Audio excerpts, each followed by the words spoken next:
Le coût de la vie à Montréal.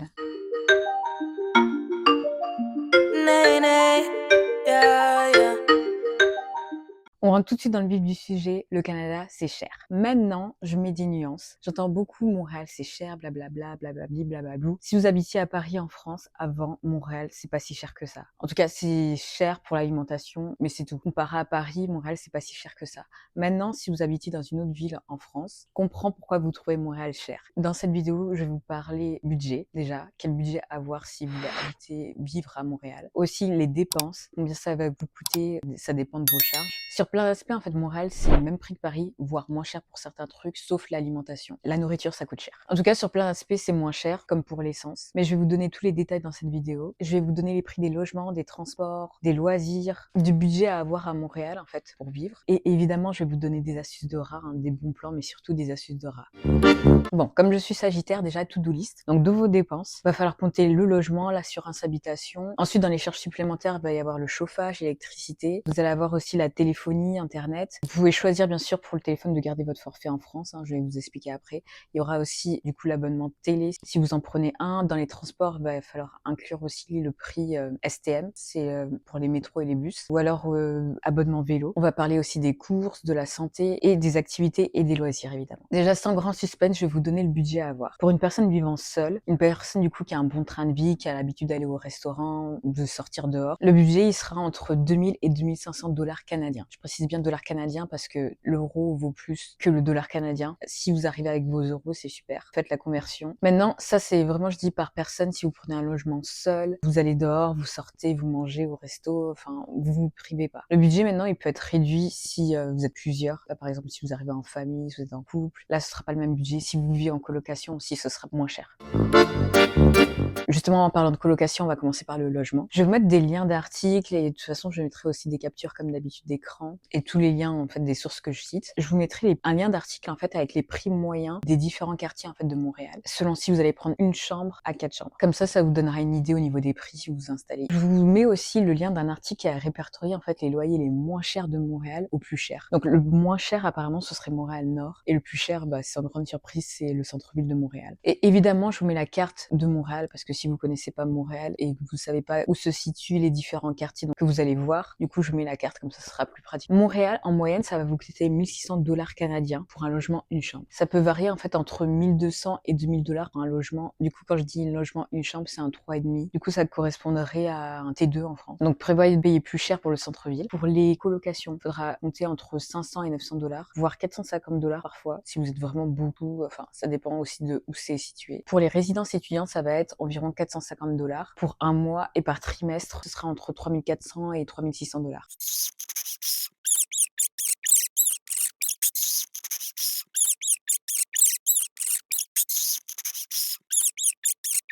Maintenant, les choses bonnes à savoir en colocation ou location. Si vous avez la possibilité de racheter en fait les meubles de la personne d'avant, ça c'est pas obligatoire. Vous allez avoir des annonces où ils vont vous demander de racheter les meubles pour les colocations parfois de la personne d'avant. Et des fois c'est une option, c'est si la personne elle laisse des choses, vous pouvez lui racheter ou non. Aussi à savoir, vu que c'est pas vraiment le cas en France, mais souvent du coup les logements au Canada ils sont équipés. Donc vous allez avoir le frigo déjà, donc le réfrigérateur, la laveuse, la sécheuse, donc le lave-linge et le sèche-linge. Vous allez avoir aussi tout ce qui est four, souvent la hotte et le lave-vaisselle. Et aussi la cuisinière, j'allais oublier. Donc l'électricité ici, ils vont appeler ça hydro. Ça peut être inclus du coup dans les dépenses pour le loyer, mais c'est pas toujours inclus. Si c'est pas inclus, du coup, vous allez recevoir une facture Hydro-Québec. Avec Hydro-Québec, en fait, vous pouvez estimer en fait votre consommation d'électricité. Donc ça vous permet de savoir en fait combien vous allez payer ou d'ajuster en fait votre consommation. Maintenant, les choses à savoir et les conseils au Canada, il n'y a pas de caution en fait ici. Vous allez donner un premier et un dernier mois de loyer. C'est ce qui va être demandé par le propriétaire en général, le premier et le dernier mois. Par exemple, vous avez un bail d'1 an, vous rentrez dans le logement en janvier. En fait, vous allez d'office payer le mois de janvier, du coup le premier mois, et le dernier mois, du coup décembre. Au Canada aussi, il n'y a pas d'état des lieux obligatoire, mais quand vous faites le tour avec le propriétaire, prenez bien des photos et des vidéos, on sait jamais. Les photos et les vidéos, au moins ça vous fait des preuves et ça évite les mauvaises surprises. Bien sûr, faites ça en présence du propriétaire, comme ça il pourra pas dire comme quoi ça a été fait après. À savoir aussi, l'eau elle est gratuite au Québec. L'électricité elle va être moins chère qu'en France, mais ça encore ça dépend dépend du logement. Si vous êtes dans un vieux logement, l'électricité, en fait, ça peut vous revenir plus cher s'il y a une mauvaise isolation. Donc, faites attention à l'isolation des logements quand vous choisissez. Je vous en ai parlé, du coup, dans ma vidéo sur l'enfer du logement, ma story time, là, sur sous-location, là, à Toronto, qui a viré au cauchemar. Mais du coup, l'assurance habitation, ça commence à partir de 12 $ par mois au Canada. Après, plus vous ajoutez d'options, plus l'assurance habitation va vous coûter cher. Mais du coup, moi, je vous conseille d'aller sur le site HelloSafe. Ça vous permet de comparer les différentes assurances habitation. Aussi, regarder les avis et les notes. Aussi, à savoir si vous êtes dans un condo, donc les grands buildings, là, comme on peut voir un peu à New York. Il y a ça aussi au Canada, à Montréal, à Toronto, à Vancouver. Dans les condos, en fait, vous avez des amenities. Vous allez pouvoir avoir une piscine, une salle de cinéma, un rooftop avec un barbecue, des choses comme ça, une salle de jeu. Si vous avez un cinéma, par exemple, autant aller à celui de votre condo. Les amenities, ça vous permet de faire des dépenses en moins à l'extérieur. Par exemple, si vous avez une salle de sport, du coup, vous n'avez pas d'abonnement à la salle de sport à payer en plus. Ensuite, il faut savoir aussi pour le logement que vous avez un droit de refus au Canada. Au Québec, en fait, c'est avec le TAL. Le TAL, c'est le tribunal administratif du logement. En fait, ce qui se passe, c'est que chaque année, en fait, le propriétaire, il a le droit de vous augmenter le loyer. Mais soit vous pouvez négocier, soit vous pouvez refuser, en fait, l'augmentation. Pour ça, il suffit, en fait, que quand vous recevez l'avis d'augmentation du propriétaire, en fait, vous avez un mois pour envoyer un courrier. Soit vous acceptez, soit vous contestez. Et en fait, du coup, tant que la décision du TAL n'est pas prise, en fait, votre loyer, il reste au même prix. Donc, soit vous négociez, soit vous refusez, soit vous acceptez. À vous d'évaluer si l'augmentation, elle est trop haute ou si ça passe. Autour de moi, il y a des gens qui ont pu négocier leur loyer. Donc, si vous trouvez que ça fait trop cher et que votre propriétaire, il n'est pas trop prise de tête, essayez de négocier. Mais dites-moi si ça vous intéresse une vidéo plus détaillée pour le logement, parce que là, je vous fais vraiment un coût de la vie à Montréal, budget à avoir, les prix pour les différentes choses. Mais si vous voulez une vidéo pour connaître vos droits, par exemple pour le logement, par exemple, je sais pas si vous saviez que vous pouviez contester en fait l'augmentation de loyer. Il y a plein de choses comme ça. Du coup, si vous voulez en savoir plus, n'hésitez pas à me le dire, sachant qu'il y a des particularités au Québec. Maintenant, les transports. Si vous habitez à Montréal, sachez que vous n'avez pas besoin nécessairement de voiture. Enfin, si vous habitez au centre-ville. Je précise si vous habitez au centre-ville. Parce qu'en vrai, avec les métros, les bus, vous pouvez vous déplacer tranquillement au centre-ville. Il y a des transports en commun, c'est bien desservi au centre-ville. En banlieue, vous avez aussi le REM. À savoir aussi, vous avez plein de pistes cyclables à Montréal. C'est vraiment adapté pour les vélos. Vous pouvez prendre un abonnement vélo ou avoir le vôtre. Par contre, pour le coup, Montréal, c'est comme à Paris. Beaucoup de vols de vélo, donc faites attention. Comme à Paris, mais en vrai, comme en France en général, dans les grandes villes, faites attention. Pour le métro et bus, du coup, vous avez la carte Opus. J'en ai une là, mais je vous avoue que j'ai un peu la flemme de me lever pour aller la chercher. C'est une carte bleue, donc ça coûte 6 $ et c'est non remboursable. Donc ici, les transports en commun, en fait, la société, c'est STN. Vous pouvez aussi prendre un ticket simple sans acheter de carte Opus. Et pour le coup, je vous recommande d'acheter une carte Opus et de la recharger à chaque fois. Ça vous coûtera moins cher. Ça, c'est si vous restez à Montréal à moyen et long terme. Si vous êtes là pour une journée, ça sert à rien. D'ailleurs, si vous prenez le métro, préférez toujours prendre un aller-retour plutôt qu'un ticket aller simple. Prendre des tickets aller simple, en fait, à chaque fois, c'est pas du tout rentable. Prenez un aller-retour, vous n'êtes pas obligé de faire l'aller-retour le même jour. 2 tickets, en fait, du coup, aller-retour, ça va coûter 7 $, alors qu'un ticket simple, ça va vous coûter 3,75 $. Pareil, si vous voyagez de temps en temps, mais du coup, vous voyagez quand même en métro et bus, rechargez 10 voyages. C'était 32,50 $. En fait, plus vous prenez de tickets, moins ça vous revient cher. Et pareil, un abonnement mensuel, ça coûte 97 $ canadiens. En vrai, ça se vaut par rapport à Paris, sachant qu'à Paris, il y a plusieurs lignes de métro. À Montréal, il y a 2 grosses lignes de métro, alors qu'à Paris, il y a plein de lignes, il y a des Transiliens, il y a des trams, il y a des RER, enfin ça comprend tout, la carte Navigo, et c'était, avant que je parte, elle était à 84 €, elle avait peut-être augmenté. En tout cas, 97 $ canadiens, du coup il n'y a pas une grosse différence. Maintenant pour la location de voiture, comme je vous l'ai dit dans la vidéo sur Niagara, d'ailleurs allez voir cette vidéo, du coup je vous parlais des différents moyens de louer une voiture. Vous avez Communauto et Turo. Communauto, du coup, ça va être des voitures en libre service, et vous payez selon la distance et selon le temps. Du coup c'est plutôt utile sur des courtes distances. Turo, maintenant, ça va être de la location de voiture entre particuliers. Turo, ça existe aussi en France. Du coup, si vous connaissiez Wicar en France, ça a été racheté par Turo. Et du coup, c'est exactement la même chose. Pour l'abonnement vélo, du coup, en libre service, vous allez avoir les vélos Bixi. Comme je disais tout à l'heure, il y a beaucoup de pistes cyclables. Et Bixi, du coup, c'est 22 $ par mois plus taxe. Ensuite, ça, c'est une particularité du Québec. Ici, vous allez avoir votre permis de conduire à payer chaque année. Vous payez le renouvellement chaque année à votre date d'anniversaire. En fait, ce que vous payez tous les ans, c'est des droits et des contributions d'assurance pour garder le privilège de conduire. Je ne rigole pas, c'est vraiment ça. Ça n'existe pas ça en France évidemment. Donc je vous mettrai les liens pour les frais en 2024 pour vous donner un ordre d'idée, parce que du coup ça varie selon votre situation. Et il faut ajouter à cela 9,90 $ de frais pour les photos et la plastification en fait, dans le cas où c'est votre première carte, du coup votre premier permis de conduire, ou si vous l'aviez perdu, en cas de perte, du coup s'il faut le refaire. Aussi en cas d'expiration, du coup s'il faut le changer. Aussi une chose à prendre en compte dans vos dépenses, c'est l'assurance voiture. Du coup pour le coup, Montréal, enfin le Québec, je vous le dis, au niveau des prix, ça va. Quand je compare à Toronto, par exemple, l'assurance voiture est super chère. Québec, franchement, ça va. Donc, on ne se plaint pas. Aussi, à savoir, il y a certaines assurances auto qui prennent en compte l'expérience de conduite en France. C'est pas le cas de toutes les assurances, donc renseignez-vous. Aussi, vous payez chaque année les plaques d'immatriculation. Ça, c'est vraiment une particularité du Québec. Donc, chaque année, la SAAQ, c'est la Société de l'assurance automobile du Québec. En fait, elle va vous envoyer un avis de renouvellement et du coup, vous allez devoir payer pour l'immatriculation du véhicule. Autre chose à prévoir niveau budget pour tout ce qui est lié à la voiture, ça va être les pneus neige. On est au Canada, l'hiver dure 6 mois, encore plus au Québec où il fait très froid et encore plus, je dirais, Montréal, le verglas. Le verglas, c'est un fléau. Donc, équipez-vous.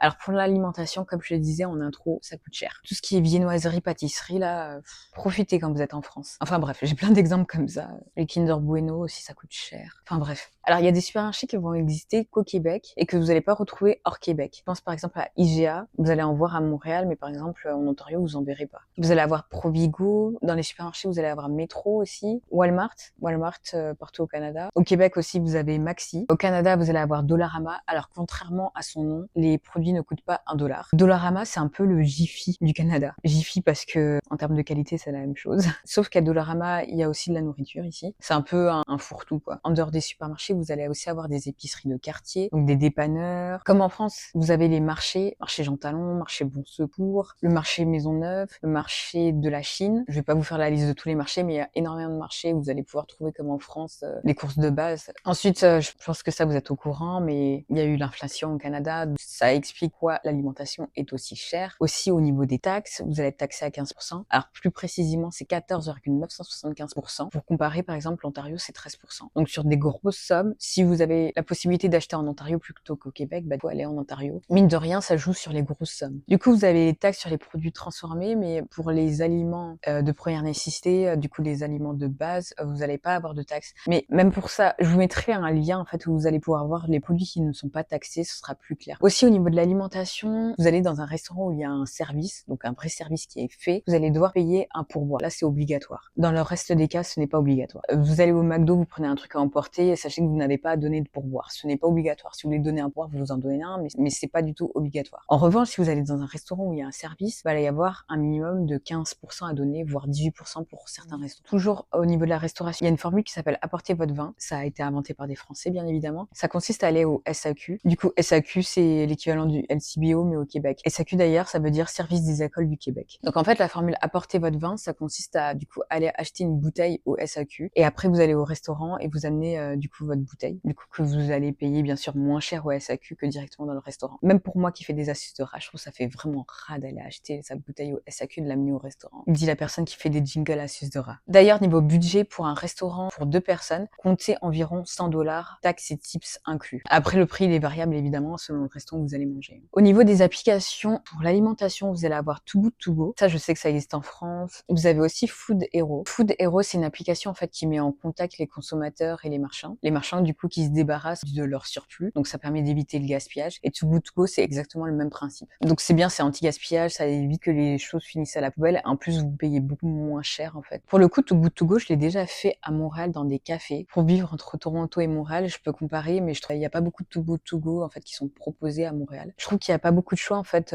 pour une grande ville. Un conseil, si vous faites des Too Good To Go à Montréal, quand c'est noté moins de 4 sur 5, n'achetez pas. Si c'est noté moins de 4 sur 5, c'est qu'il y a une raison. J'ai fait l'erreur une fois de prendre un truc qui était moins de 4 sur 5, c'était dégueulasse. Donc vraiment, évitez.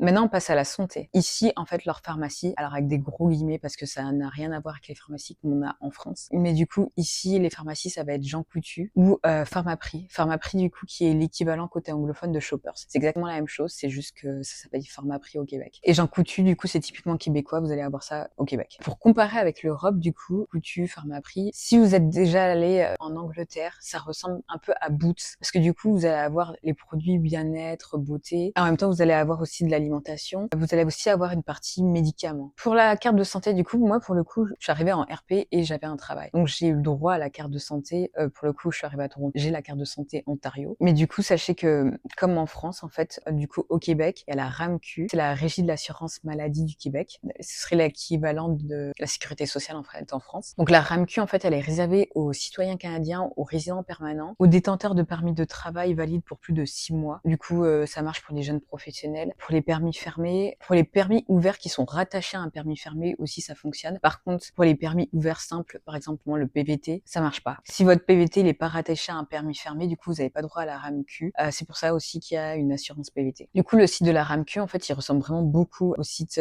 Amélie en France. La RAMQ elle va couvrir tout ce qui est frais de base, du coup les soins dentaires, les soins oculaires, enfin les frais optiques du coup c'est pas compris. Maintenant ça vous allez pouvoir l'avoir dans une mutuelle, donc ça va être l'assurance collective, ça vous pouvez l'avoir avec votre travail. D'ailleurs ça c'est un bénéfice que vous pouvez négocier aussi pour votre travail. Bon à savoir aussi, il y a une entente en fait entre la France et le Canada. Du coup ça simplifie certaines démarches. Et une fois que vous vous inscrivez en fait au Canada, vous perdez automatiquement vos droits en France. Je l'ai dit dans ma vidéo bilan 6 mois au Canada, mais pour le coup la santé au Canada c'est pas trop ça. Donc si vous êtes en France, profitez de Doctolib parce que c'est pas ça ici. En France, quand c'est dans une grande ville, typiquement moi j'étais à Paris, c'est très facile avec Doctolib d'accéder à un médecin généraliste ou spécialiste le jour même ou le lendemain. Au Canada, ce sera pas ça. De toute façon, leur but c'est pas d'avoir des personnes malades, c'est pour ça aussi qu'ils nous font passer une visite médicale à 300 € pour avoir une résidence permanente. Mais bon, on va se concentrer sur le positif. Donc je le disais tout à l'heure, souvent dans les assurances pour les entreprises en fait, vous allez avoir l'équivalent de la mutuelle. Donc dans ça, vous allez avoir souvent un budget bien-être. Ça c'est vraiment très canadien, ils misent beaucoup sur la santé mentale, le bien-être des employés. J'entends souvent les gens dire qu'ils utilisent ça pour aller au spa. En fait, vous avez un budget qui vous est donné et vous pouvez un peu le dépenser comme vous voulez pour votre bien-être. Si vous n'avez pas de carte de santé, que vous êtes en mode touriste, sachez du coup que les frais de santé ça coûte très cher. De toute façon au Canada, de manière générale, c'est de la médecine d'urgence. En France, ça va être plus de la médecine de prévention. Du coup, on peut faire des bilans de santé, des analyses au laboratoire, un peu comme si on allait acheter du pain. C'est le premier exemple qui me vient en tête. Mais au Canada, du coup, ça va pas du tout être ça. Même quand je compare, pour trouver un médecin de famille déjà au Canada, alors qu'en France, pour trouver un médecin généraliste, dans les petites villes, à la campagne, ça peut être compliqué, mais dans les grandes villes, c'est très très facile. Et puis avec les mutuelles en France aussi, facilement, on peut se faire rembourser à 100% au final. Ça va pas forcément être le cas au Canada. Après, comme je vous ai dit, avec l'assurance collective de votre entreprise, tout dépend en fait de vos avantages. Si vous êtes en mode touriste et que vous atterrissez aux urgences, vous allez devoir payer de votre poche. Et de toute façon, pour être admis à l'hôpital, il va falloir une assurance. Mais pareil que le logement, si vous voulez une vidéo spéciale santé, n'hésitez pas à me dire, je ferai une autre vidéo. D'ailleurs, pas que pour le Québec, je peux parler pour le Canada en général.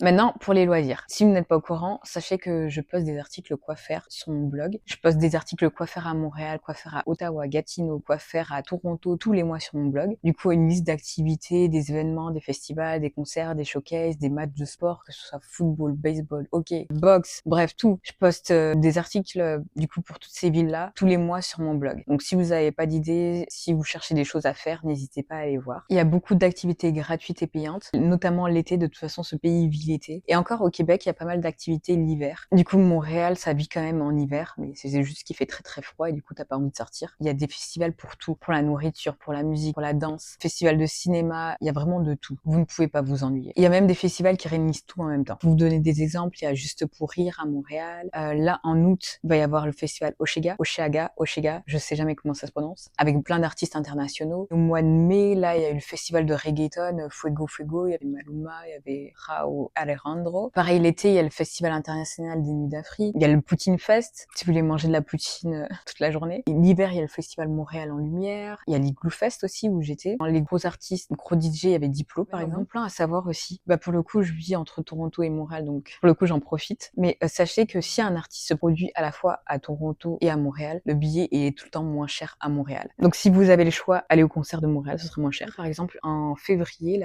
2024, j'étais au concert de Burna Boy au Centre Bell à Montréal. Les places commençaient à 69 $ canadiens pour Montréal, alors qu'à Toronto, les places commençaient à 150 $. Donc il y a une grosse différence quand même entre Montréal et Toronto au niveau. Pareil, Burna Boy, du coup Toronto, les prix des places pour l'after étaient à 70 $. Le prix de l'after, qui n'est même pas un concert, c'était plus cher qu'une place de concert à Montréal. Donc Montréal, ça vaut le coup niveau concert. Pour le coup, il y a souvent des artistes français, enfin francophones du coup, comme c'est le Québec, et qui vont pas dans les autres provinces. Par exemple, les rappeurs, je pense à Nino, il y avait qui dernièrement, Alonso, Kerry James, Big Flo lié aussi. Enfin bref, beaucoup d'artistes francophones du coup qui viennent à Montréal. Il y a 2 organismes pour la promotion des événements au Québec, je vous donne leur nom, ça peut toujours vous servir si vous voulez aller sur leur site internet. Il y a FEQ, c'est Festival et Événements Québec. SATQ, c'est la Société des attractions touristiques du Québec. Donc ça permet de voir un peu ce qui se passe. Encore une fois, si vous cherchez des choses à faire, si vous savez pas trop, allez voir mes quoi faire. Maintenant, bon plan au niveau des activités aussi, il y a des passes pour tout ce qui est musée et activités. Vous allez avoir le passeport MTL, du coup MTL pour Montréal. Vous économisez en moyenne 35% sur les activités et les sorties. En fait, vous avez plusieurs passes, je vous mettrai les liens lien en barre d'infos. Vous avez un pass pour 5 attractions. Du coup, vous avez les attractions et vous avez aussi des extras en plus. Pour 5 attractions, vous payez 80$ plus taxes. Pour 3 attractions, c'est 50$ plus taxes. Quand vous choisissez vos activités, du coup, parmi les 3 attractions ou parmi les 5 attractions, je vous conseille de pas forcément prendre les musées. Si vous êtes à Montréal à long terme ou même moyen terme, parce que souvent les musées, il y a des jours où ils sont gratuits, donc autant faire des choses qui sont tout le temps payantes. D'ailleurs, le premier dimanche de chaque mois, il y a plusieurs musées qui sont gratuits à Montréal. Quand c'est gratuit, je conseille de réserver en ligne quand c'est possible, parce qu'il y a beaucoup de gens. Vous avez aussi la carte Musée Montréal, ça coûte 115$ et c'est valable pour 3 jours. Là, je vous donne les tarifs 2024. Donc actuellement, pour 2024, dans la liste des musées, en fait, il y a 38 lieux qui sont disponibles avec ce pass-là. La carte excursion, elle est valable 3 jours consécutifs à partir de son activation. Ça vous offre une visite par musée membre de Montréal. Actuellement, il y a 38 lieux qui sont listés. Du coup, ça peut être rentable si vous faites vraiment plusieurs musées.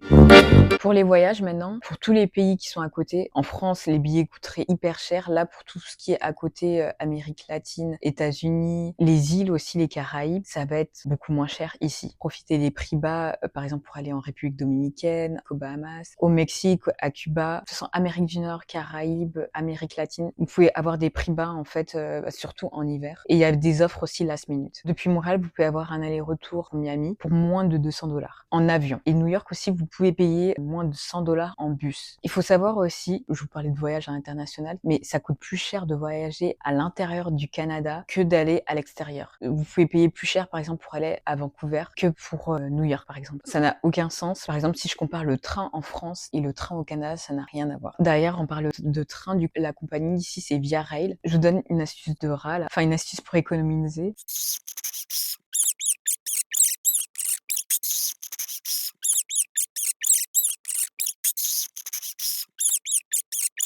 Les mardis, du coup, avec le code mardi, vous pouvez économiser jusqu'à 20% sur votre billet. Par exemple, un billet Toronto-Montréal, ça commence à partir de 54$. Du coup, avec la réduction du mardi, vous pouvez avoir votre billet parfois à 46$. Plus taxes. Évidemment, à chaque fois, il faut ajouter les taxes. Et donc, vous n'êtes pas obligé de voyager mardi, c'est juste qu'il faut acheter le mardi pour avoir le code promo. Autre astuce de rat. Typiquement, moi, je le fais parce que je vis entre Toronto et Montréal. Selon l'endroit où vous voyagez, en fait, ça dépend de l'endroit où vous voyagez, mais ça peut vous coûter moins cher d'atterrir à Toronto, par exemple, et de prendre ensuite le train pour revenir à Montréal et vice versa. Pour les bus, les trains, je vous conseille d'aller sur le site BuzzBud pour comparer en fait. Vous pouvez voir le plus rapide, le moins cher, tôt. Enfin, vous pouvez filtrer en fait. Ça vous permet de voir tout ce qui va passer en fait le jour où vous voulez voyager ou de comparer les prix en fait selon les jours. Par exemple, vous voulez comparer les prix pour Montréal-New York. Allez sur BuzzBud, vous mettez Montréal, vous mettez New York et vous allez avoir les différents prix des différentes compagnies. BuzzBud prend une commission si vous achetez votre billet depuis leur site. Donc moi, je vous conseille de juste regarder les prix et après vous allez sur les sites des entreprises directement et vous allez voir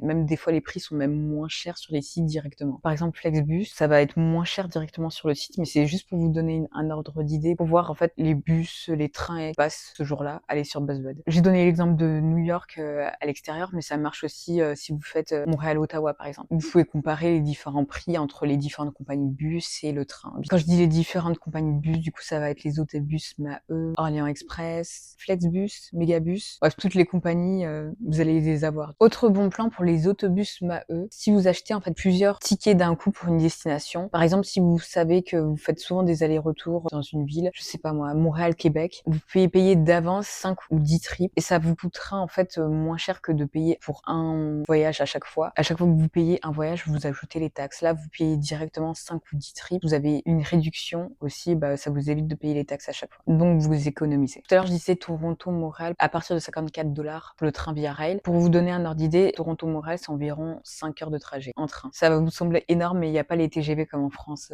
au Canada. Ensuite, on passe à la téléphonie. Moi, je vous conseille de garder Free 35 Go pour 100 destinations. C'est très bien, ça marche au Canada. Vous gardez votre forfait de France, là, du coup, à 19,99€, voire 9,99€. Pour Free, j'ai eu l'info comme quoi il bloquait plus, d'ailleurs, quand vous étiez à l'étranger. Même s'il voit que vous êtes à l'étranger, du coup, il bloque plus votre forfait. Je vous mettrai le lien des destinations Free. Ça peut toujours servir. Vous pouvez garder Free et utiliser, du coup, pour avoir un numéro canadien quand même, parce que quand il va falloir chercher du travail, ou même dans la vie en général, si vous habitez au Canada, vous allez avoir besoin d'un numéro canadien. Vous avez les applications mobiles, vous avez Phonego. Moi, j'utilise Phonego. J'ai eu une fois un problème, c'était pour les authentifications là, de facteurs. Mais sinon, j'ai jamais eu de problème avec Phonego depuis que je l'ai installé. Si vous avez l'App Store canadien, Phonego c'est gratuit. Si vous avez l'App Store français, du coup, vous payez Phonego. Ça doit être 5,99 € l'application. Et vous payez une fois, après c'est fini. Du coup, vous recevez les textos. Mais si vous voulez pouvoir envoyer des textos, du coup, répondre, envoyer aussi des textos de manière générale, il va falloir payer. J'avais payé 9,99 € pour 6 mois. C'est 19,99 € pour un an. Je sais qu'il y a certaines personnes pour qui ça buguait. Donc ça dépend des personnes. Vous avez aussi notre appli qui s'appelle TextNow. Du coup, c'est le même principe que Phonego. Et ça, pour le coup, pareil, j'ai entendu que ça buguait pour certaines personnes. Et puis pour d'autres personnes, ça buguait pas. Ça fonctionnait très bien. Donc ça dépend des gens. Pour le coup, j'ai jamais testé et je suis satisfaite de Phonego, donc je peux pas vous dire. Aussi, il faut faire attention à certains numéros qui sont gratuits à l'intérieur du Canada, mais qui sont payants à l'extérieur. Moi, je l'ai découvert quand je devais appeler pour mon changement d'adresse, là, pour la résidence permanente, là. J'ai eu le malheur d'appeler un numéro payant. Je savais pas que c'était un numéro payant et du coup, j'étais en hors forfait. Alors que quand j'utilisais Phonego, du coup, avec mon numéro canadien, aucun problème. Donc, les numéros payants, ça va être tous les numéros qui commencent par 1-800, 1-855, 1-866, 1-877 et 1-888. Après, si vous voulez vraiment prendre un forfait canadien, donc chez un fournisseur canadien ici, je vous conseille d'attendre les offres du Black Friday ou de Noël, le Boxing Day. Ce sera plus avantageux. Aussi, je vous conseille de combiner votre offre mobile avec votre offre internet et télé. Je vous conseille de comparer aussi les différents fournisseurs. C'est ce que j'avais fait pour internet. Moi, j'utilise tout le temps HelloSafe. Vous avez les différents fournisseurs, les prix, les avis, les notes. Au Québec, du coup, le moins cher, c'est Vidéotron pour la téléphonie. Pour internet, en fait, ça va dépendre de vos besoins en data. La compagnie qui propose les prix les moins chers, ça va être Vidéotron et Oxio. Je vous mets le lien HelloSafe pour comparer en fait les différentes compagnies au Québec, comparer du coup les prix des différents forfaits. À savoir aussi, si vous prenez Bell, enfin c'est un grand fournisseur ici, j'avais fait un devis avec eux, je vous donne l'info, mais sachez que c'est moins cher Bell au Québec qu'en Ontario par exemple. Et du coup, on m'avait donné un prix, mais pour le Québec. Et quand je leur ai dit que c'était pour Toronto, le prix tout d'un coup a augmenté. Évidemment, je ne suis pas allée chez Bell. Quand j'ai vu qu'ils faisaient un prix selon les provinces, ça m'a donné encore moins envie d'aller chez eux. Déjà que autour de moi, tout le monde m'a dit du mal d'eux, donc j'ai abandonné Bell.